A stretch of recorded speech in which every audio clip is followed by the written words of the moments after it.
Olá, neste vídeo iremos apresentar algumas resoluções de questões do SIS do ano de 2017.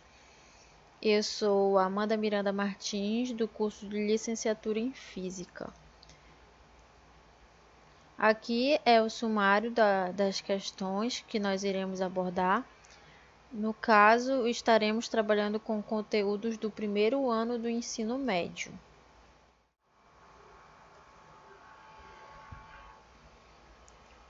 Questão 45. Em testes de resistência a quedas, controles remotos são soltos em queda livre contra um piso de concreto a 1,8 metros de altura. Considerando desprezível a resistência do ar e sendo a aceleração da gravidade de 10 metros por segundo ao quadrado, o módulo da velocidade com que o controle toca o chão é. Então, essa questão aborda o movimento de queda livre. Mas o que é a queda livre? Ele é um movimento uniformemente acelerado que faz com que qualquer objeto influenciado pela aceleração da gravidade se movimente. No caso, o objeto em questão são os controles remotos que são largados de uma certa altura e que irão atingir o piso, ou seja, eles irão cair e eles estão sob influência da aceleração da gravidade. É importante anotar os dados que a questão traz para nós, para auxiliar os cálculos. No caso, temos a aceleração da gravidade, que é 10 metros por segundo ao quadrado, além da altura, que é 1,8 metro. Para encontrar a solução dessa questão, é importante utilizar as equações de movimento, ou seja, as equações que vão descrever esse movimento de queda livre. No caso, temos a equação da altura, que a altura ela é igual ao produto da aceleração da gravidade vezes o quadrado do tempo dividido por 2. Ou seja, como nós temos a altura e a aceleração da gravidade, iremos encontrar o tempo de queda, ou seja, o tempo que o controle remoto demorou para chegar ao chão. No caso, isolando o t da equação, temos que t é igual a raiz de 2 vezes a altura dividido pela aceleração da gravidade. Substituindo os valores, nós encontramos esse tempo igual a 0,6 segundos. Como já temos o tempo, basta agora usar esse valor na equação da velocidade de queda livre, que no caso é o produto entre a aceleração da gravidade vezes o tempo. Substituindo os valores, ou seja, o produto de 10 metros por segundo ao quadrado por 0,6 segundos, temos que a velocidade do controle remoto quando ele toca no chão é de 6 metros por segundo. Olhando as alternativas, nós percebemos que é a letra D. Questão 46. O gráfico representa a posição S em metros de um corpo em função do tempo t em segundos, enquanto o corpo realiza um movimento retilíneo. Temos esse gráfico. Para movimentos como esse, a função horária que representa as posições em função do tempo tem o aspecto S igual a S0 mais V vezes t, sendo S0 a posição medida em metros e V a velocidade medida em metros por segundo. A função horária que representa corretamente o movimento representado no gráfico é. Então, essa questão trata do movimento retilíneo uniforme, que é o movimento que ocorre com velocidade constante em uma trajetória reta. Desta forma, em intervalos de tempos iguais, o móvel percorre a mesma distância. Essa questão é interessante porque ela dá a função horária do espaço, que é igual a S S0 mais V vezes T. Olhando o gráfico, nós percebemos que no instante t igual a zero, o espaço inicial S0 é igual a 12 metros. A partir disso, dos dados também, é que no instante, ali pelo gráfico 6 segundos, o espaço final será igual a zero.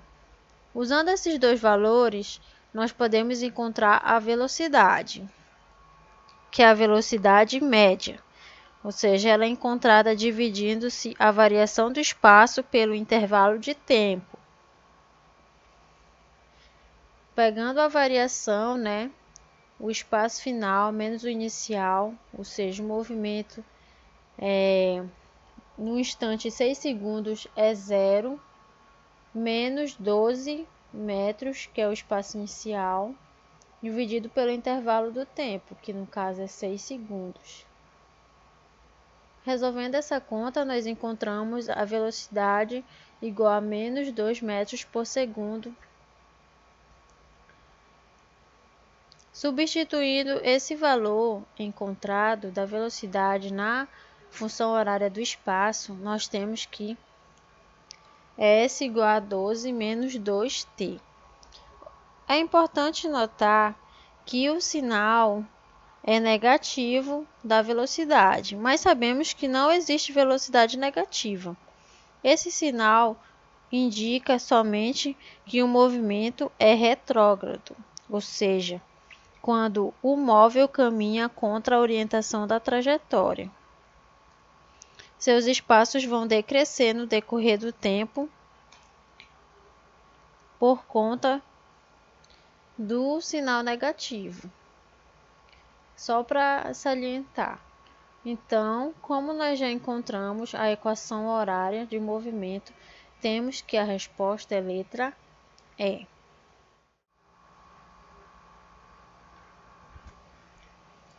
Questão 47. Uma pessoa retira um saco de arroz de uma sacola que está no chão e o deposita no alto de uma prateleira.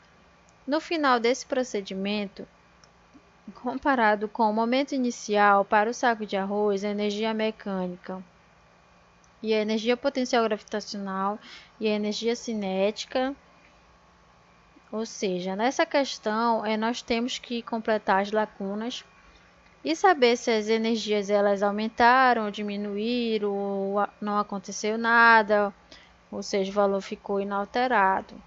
Então, vamos falar sobre os tipos de energia. Primeiramente, a energia mecânica. Ela é a energia produzida pelo trabalho de um corpo que pode ser transferido entre os corpos. Ela corresponde à soma da energia cinética, como vocês podem ver, que é a energia produzida pelo movimento dos corpos, com a energia potencial. A energia cinética é aquela relacionada, como eu já disse, ao movimento. Ela é expressa pelo produto da massa vezes o quadrado da velocidade dividido por 2. E a energia potencial, ela pode ser a energia potencial gravitacional, que é o produto entre a massa vezes a aceleração da gravidade vezes a altura, ou ela pode ser a energia potencial elástica, que é dado pela constante elástica vezes o quadrado do caso da distorção da mola, que ela pode ser comprimida ou esticada, dividido por 2. Mas nesse caso nós iremos trabalhar a energia potencial gravitacional. Bom, a energia potencial gravitacional, como vocês podem ver pela expressão, ela é medida pela força da gravidade que age sobre o objeto. Vale também lembrar que a unidade de energia é dada em Joule. E essa expressão, que como você já sabe que a energia mecânica é igual a soma da energia cinética mais energia potencial, no caso, para ser constante, é quando obedece o princípio da conservação da energia. Ou seja, quando a energia mecânica advém de um sistema isolado, ou seja, naquele que não há atrito, baseado nas forças conservativas, ou seja, que conserva a energia mecânica do sistema. Assim, a sua resultante permanecerá constante.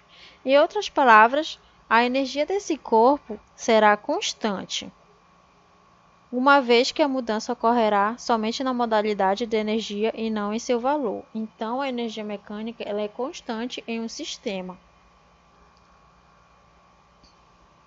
Nesse caso, para o caso do saco de arroz, ele estava em repouso no chão e em nenhum momento ele foi empurrado para que se movesse, até mesmo quando depositaram ele no alto da prateleira.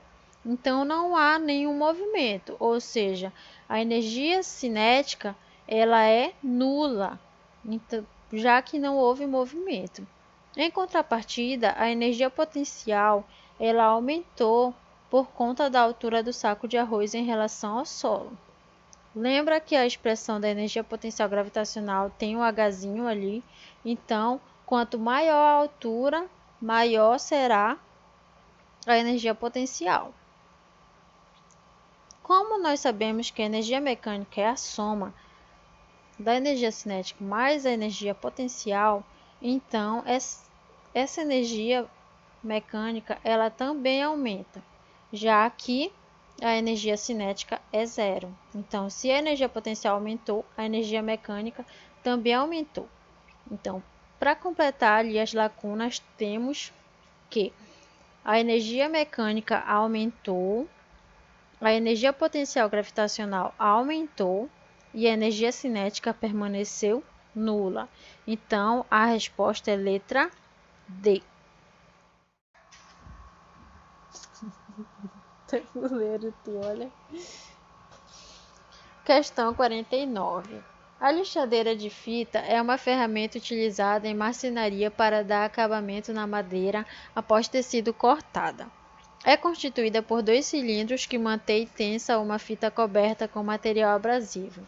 Um desses cilindros gira livremente em seu eixo, enquanto o outro tem seu eixo conectado a uma polia que se conecta por meio de uma correia montada cruzada a uma polia B, presa a um motor elétrico conforme a figura 1. Se a polia do motor, que é a polia B, for trocada por outra de diâmetro maior e a correia for montada sem ser cruzada, como mostra a figura 2, o ponto P indicado na figura terá sua velocidade linear relativamente à montagem original. Então, aqui nessa questão aborda o movimento circular uniforme, que é um tipo de movimento que ocorre com velocidade escalar constante ao longo de uma trajetória circular. Apesar de ter o adjetivo uniforme, esse movimento ele é acelerado, uma vez que a mudança na direção do vetor velocidade implica a existência de uma aceleração centrípeta de direção radial, ou seja, o sentido dela aponta para o centro da curva. Então, a partícula ela vai se mover ao longo dessa trajetória circular com um raio de valor constante. Então, aqui nós queremos saber o que acontece com o ponto P dessa esteira. No caso, queremos saber, primeiramente, a velocidade linear. A velocidade, como vocês sabem, é expressa pela razão da variação do espaço pela variação do tempo. Numa trajetória circular, sabemos que o espaço percorrido é 2π vezes o raio. Substituindo esse espaço na velocidade, temos a seguinte expressão, que V é igual a 2π vezes o raio dividido pelo tempo. Esse tempo é o período de rotação. Sabemos que a velocidade angular, que é representada pelo símbolo ômega, é igual a 2π dividido pelo período. Então, encontramos que a velocidade linear é igual a ômega vezes o raio. Pela essa expressão, nós podemos saber se a velocidade ela vai ser maior ou menor ou igual.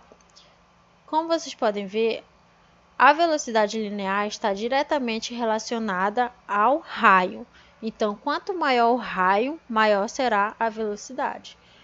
Na figura 2, ele diz que a polia do motor foi trocada por uma de diâmetro maior, ou seja, o raio também é maior. Então, a velocidade será maior. E como a polia ela não há o cruzamento na figura 2, porque se houvesse o cruzamento, vocês podem perceber que o sentido seria o contrário.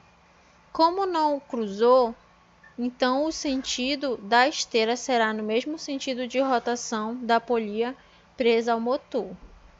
Ou seja, a esteira ela segue o mesmo sentido do movimento da polia B. Então, vamos olhar as alternativas. A velocidade linear, como nós já sabemos, ela é maior. Pode ser a letra D ou a letra E. Mas em relação ao ponto P, ela vai se mover conforme o sentido da direção da polia B. Então, o sentido de rotação pela figura 2 vai ser da direita para a esquerda. Então, é movendo-se para a esquerda. A resposta é letra A.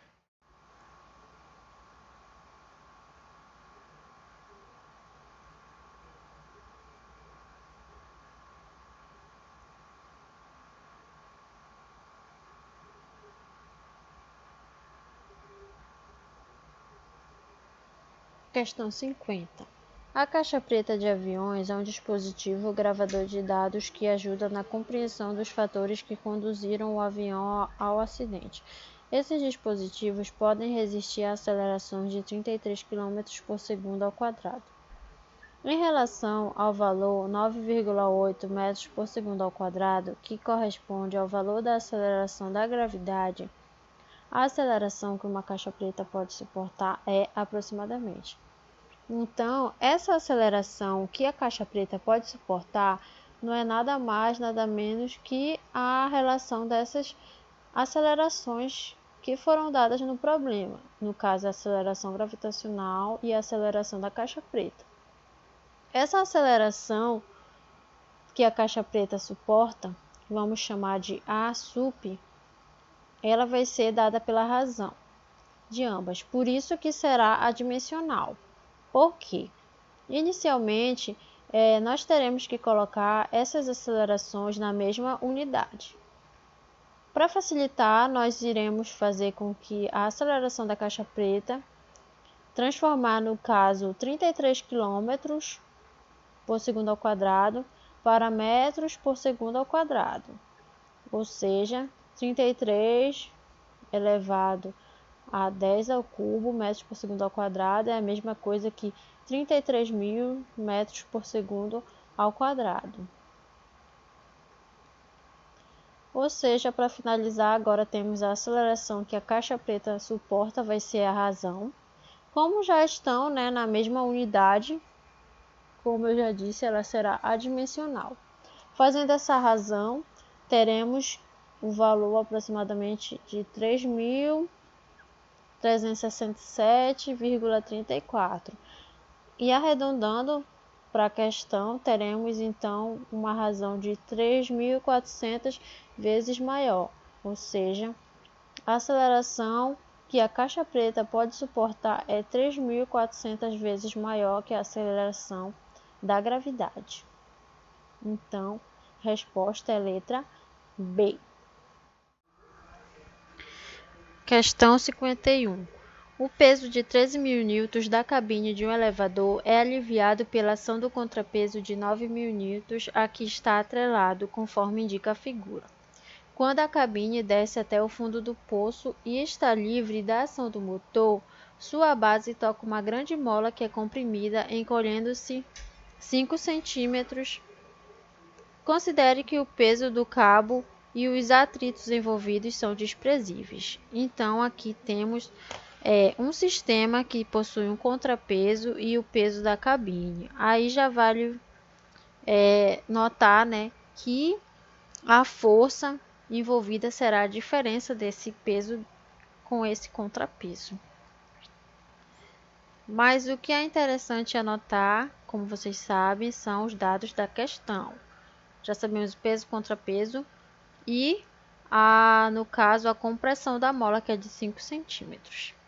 Utilizaremos, no caso, para resolver essa questão, que é para encontrar a constante elástica, é a força elástica, que nada mais é do que uma força exercida sobre um corpo que possui elasticidade, por exemplo, uma mola, borracha ou elástico.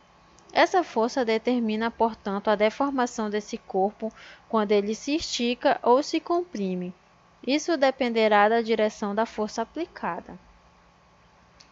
Temos então que a força elástica é encontrada por essa fórmula que foi elaborada pelo cientista Robert Hooke, também conhecida como Lei de Hooke, que é a força elástica igual a K vezes X, em que F é a força aplicada no corpo elástico, dada em Newton, K é a constante elástica, que é dada em Newton por metro, e o X é a variação sofrida pelo corpo elástico em metro. A constante elástica, só para lembrar, que ela é determinada pela natureza do material utilizado e ainda por suas dimensões. Para encontrar a força elástica nesse sistema é a diferença do peso com o contrapeso. Temos os dados, substituindo, encontramos que a força elástica é igual a 4.000 newtons. Como encontramos já a força elástica, poderemos substituir na lei de Hooke. Isolando o K, temos que a força elástica dividido pela compressão. Aplicando esses valores, encontramos que 4.000 newtons dividido por 5 vezes 10 a menos 2 metros. Como vocês podem perceber, já houve a conversão de centímetros para metro. E a constante elástica, então, é 80.000 newtons por metro.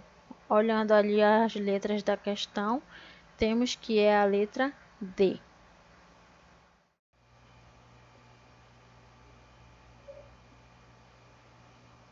Questão 52. Considere dois corpos esféricos e pequenos de massas m1 e m2 separados entre si por uma distância d. A força gravitacional entre esses corpos se mantém inalterada quando a massa de m1 é. Então, aqui envolve a força gravitacional. Essa força gravitacional é a que surge a partir da interação mútua entre dois corpos. No caso, os corpos m1 e m2. Essa força ela é sempre atrativa, nunca repulsiva. É ela que torna possível ficarmos de pé. Isso porque a Terra exerce força gravitacional sobre os corpos. Acontece entre a Terra e a Lua, bem como entre a Terra e o Sol. E a mesma coisa ocorre com todos os outros planetas. É a força gravitacional que os torna capazes de ficarem em suas órbitas girando ao redor do Sol. A força gravitacional ela é expressa pela lei da gravitação universal, que foi proposta por Isaac Newton em 1666. Ela é expressa por essa fórmula, que é F igual a G m1 vezes m2 dividido por d ao quadrado, onde o que é cada uma dessas variáveis, né? F é a força gravitacional entre os dois corpos, G é a constante de gravitação universal, m1 e m2 são a massa dos corpos medidas em quilograma, D é a distância entre os centros dos corpos medida em metros. Vale ressaltar que a constante de gravitação universal tem o valor de 6,67 vezes 10 elevado a menos 11 newtons metro quadrado por quilograma ao quadrado. Esse valor é o mesmo em qualquer local do universo. Por isso, conclui-se que a lei da gravitação universal ela obedece o princípio da proporcionalidade e que a sua interação é de longo alcance. Então, a força gravitacional que ele quer aqui nessa questão é a que se mantém inalterada, ou seja, esse valor que está expresso nessa fórmula aqui. Vamos analisar as afirmativas erradas e depois ver qual é a alternativa correta. Então, o que ele quer aqui? Ele quer a força gravitacional que não muda o valor, né? Ela é inalterada. Então, ele dá a cada situação. As incorretas. Letra A, ele diz que a massa de M1 é mantida, a massa de M2 é duplicada e os corpos são afastados o dobro da distância original. Então, colocando aqui na expressão, temos que M1 vezes 2M2 dividido pelo dobro da distância, ou seja, 2D ao quadrado. Já aqui, realizando aqui a conta, podemos eliminar, né, o 2 ao quadrado com o 2 do numerador, e aí por isso que ficamos com o 2 no denominador ali, ó, Gm1 vezes M2 dividido por 2D ao quadrado.